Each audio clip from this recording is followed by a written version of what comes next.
अस्सलाम वालेकुम, thank you for watching Wasul Luqman YouTube channel. एक बदकिस्मती है और बदकिस्मती ये है कि पाकिस्तान के जमहूरी इदारों में सबसे ज़्यादा जमहूरी कदरों का फुकदान है। आप देख लें कि पाकिस्तान की तमाम पॉलिटिकल पार्टीज़ सिवाय चंद एक पार्टीज़ के, बल्कि सिर्फ दो जमातें, जमात इस्लामी और MQM, ये बादशाहत और शाही घरानों की तर्ज पर बनाई गई हैं। मैं बाकी की पॉलिटिकल पार्टीज़ की बात कर रहा हूँ। राजा ज़फ़रुल हक हो या रज़ा रब्बानी, एतजाज़ एहसन हो या एहसन इकबाल, कोई भी मुअम्मर या मोतबर सियासी नाम, सब मरियम नवाज़ या बिलावल जरदारी के दरबार में आदाब बजा लाते हैं और वहीं खड़े रहते हैं। उनके बच्चों को हुक्मरान ख़ानदान का स्टेटस दे के ख़ास मुराद दी जाती हैं, बेनिफिट्स दिए जाते हैं। और यही वजह है कि पाकिस्तान पर उसके क़याम से चंद शाही ख़ानदान किसी न किसी सूरत में इक़्तिदार से मुंसलिक चले आ रहे हैं। नून लीग की मरियम हो या पीपल्स पार्टी के बिलावल, ANP के इस्फंदियार वली हो या JUI के फजल रहमान, सब अपनी अपनी पार्टीज़ के आकाओं के बच्चे हैं और ये सियासी जमातों को भी अपने बुजुर्गों की जागीर समझते हैं और प्रॉपर्टी की तरह, यानी किसी भी प्रॉपर्टी की तरह, चाहे वो गाड़ी है, चाहे प्लॉट है, चाहे घर है, उसको अपने बच्चों को मुंतकिल कर देते हैं, खा वो कितने ही नालायक क्यों ना हो।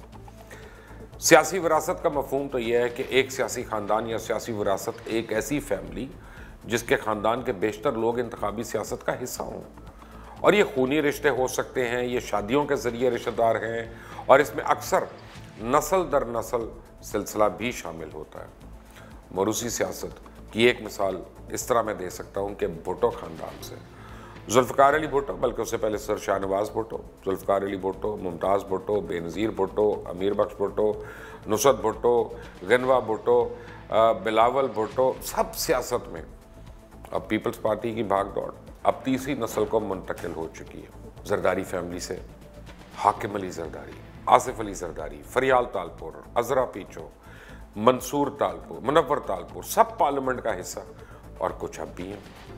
शरीफ ख़ानदान से नवाज शरीफ, शहबाज शरीफ, कुलसूम नवाज, हमजा नवाज, मरियम नवाज, दर्जनों रिश्तेदार, और एक वक्त में ऐसा कि 17 रिश्तेदार सियासत में और 84 रिश्तेदार मुख्तलिफ इदारों में टॉप पोजीशंस पर बराजमान।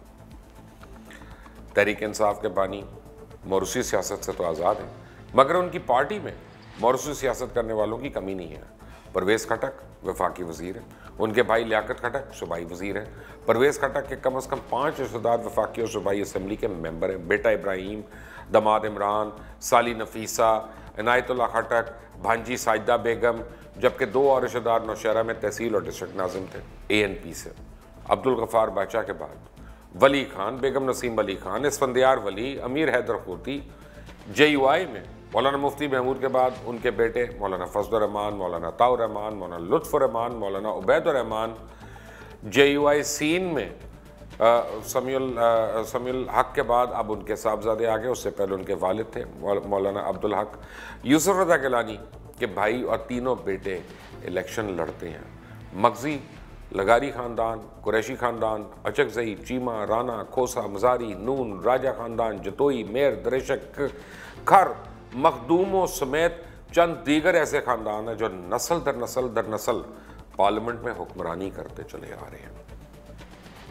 अब इनके हलकों में चले जाएं, इनकी हालत दहाइयों से एक जैसी है।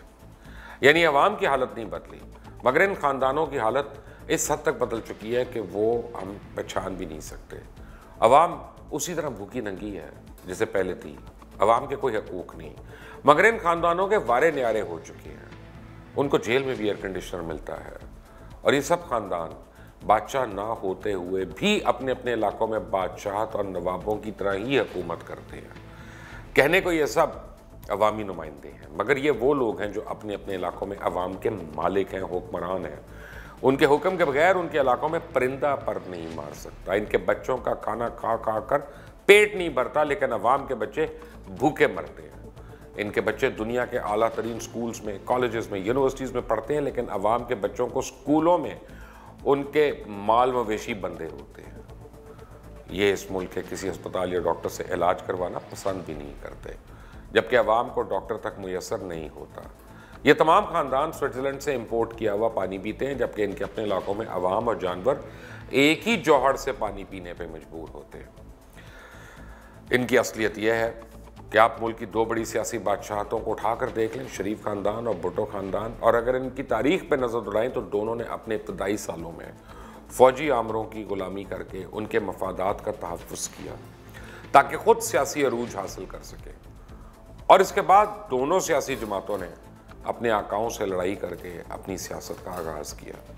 लेकिन ये हमारा फ़र्ज़ है कि हम इन हुक्मरान ख़ानदानों के चश्मो चिराग को याद करवाते रहें कि उन्हें ये शाही ख़ानदान का स्टेटस आमरों को सियासी वफादारियाँ फ़रोख्त करने पे मिला है।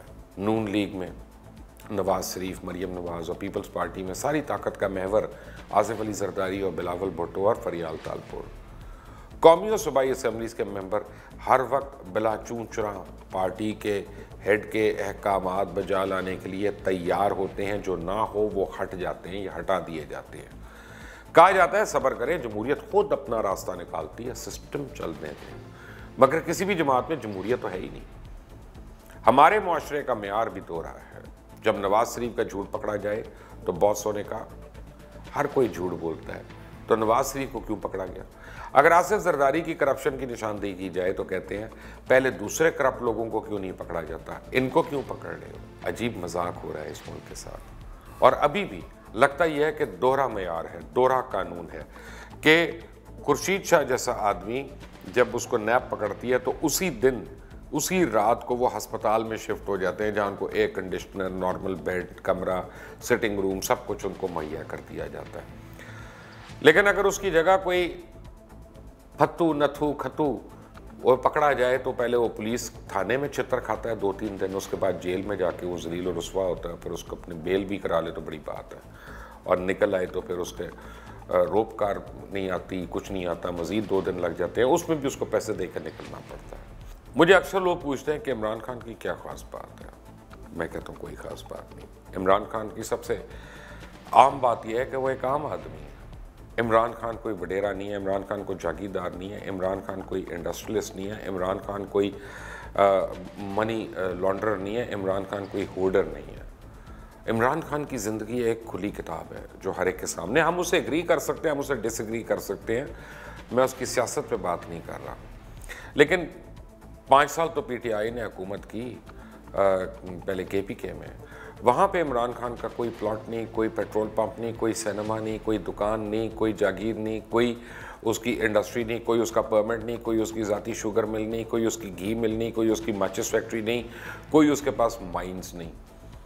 5 साल हुकूमत करने के बाद अगर वो शख्स काबिल एतबार है तो अगले भी होगा। लेकिन शायद इमरान खान का सबसे बड़ा काम जो था वो था कि सारे करप्ट लोगों को एक साथ उनकी बीमारियां डिस्कवर करना, क्योंकि जैसे जैसे जेल होती है उस वक्त हमें उनकी नई नई बीमारियां पता चल जाती हैं।